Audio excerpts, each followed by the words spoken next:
नमस्कार, चॅनलवरती आपले स्वागत आहे। आजचा व्हिडिओ खास शेतकरी मित्रांसाठी बनवण्यात आला आहे। ज्या शेतकऱ्यांना सोलार कृषी पंप या योजनेसाठी अर्ज भरायचा आहे त्या शेतकऱ्यांसाठी हा व्हिडिओ महत्त्वपूर्ण आहे। या व्हिडिओमध्ये आपण पाहणार आहोत की सोलार कृषी पंप या योजनेसाठी अर्ज भरण्यासाठी कोणकोणते डॉक्युमेंट लागणार आहेत ते आपण पाहूयात। त्याआधी आपण जर चॅनलवर नवीन असाल तर अशाच साऱ्या माहितीसाठी आपला स्टार न्यूज हा यूट्यूब चॅनल नक्की सबस्क्राईब करा। सौर कृषी पंप या योजनेसाठी कोणकोणते डॉक्युमेंट लागणार आहेत? प्रथमतः आपल्याला आपला सातबारा लागणार आहे। त्यावरती आपल्याला विहीर व बोरवेलची नोंद असणे आवश्यक आहे।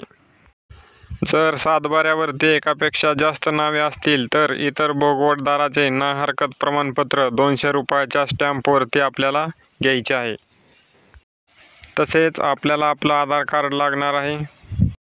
तसेच आपल्याला राष्ट्रीयकृत बँकेचं बँक पासबुक लागणार आहे। ज्या बँकेला आपलं आधार सीडिंग आहे असं पासबुक या ठिकाणी आपल्याला लागणार आहे। नंतर आपल्याला एक पासपोर्ट आकाराचा फोटो या ठिकाणी आपल्याला लागणार आहे।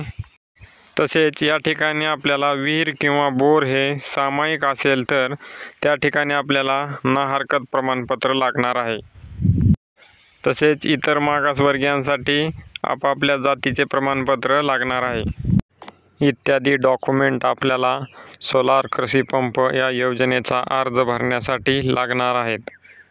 बऱ्याच दिवसानंतर आपल्याला पेमेंट भरण्यासाठी म्हणजेच पैसे भरण्यासाठी मेसेज येतो। ती अर्ज भरल्यानंतरची पुढील प्रोसेस असते। तुम्हाला जर माहिती आवडली असेल तर व्हिडिओला नक्की लाईक करा व अशा साऱ्या बातम्या व माहिती पाहण्यासाठी आपला स्टार न्यूज हा यूट्यूब चॅनल नक्की सबस्क्राईब करा। धन्यवाद।